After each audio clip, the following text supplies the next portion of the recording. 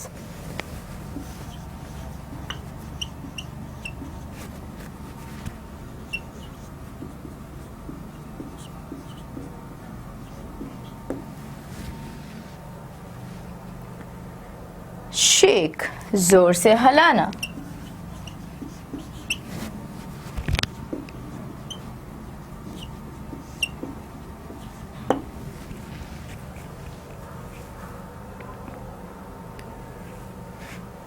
To ask if there is some mistake, the only other sounds the sweep.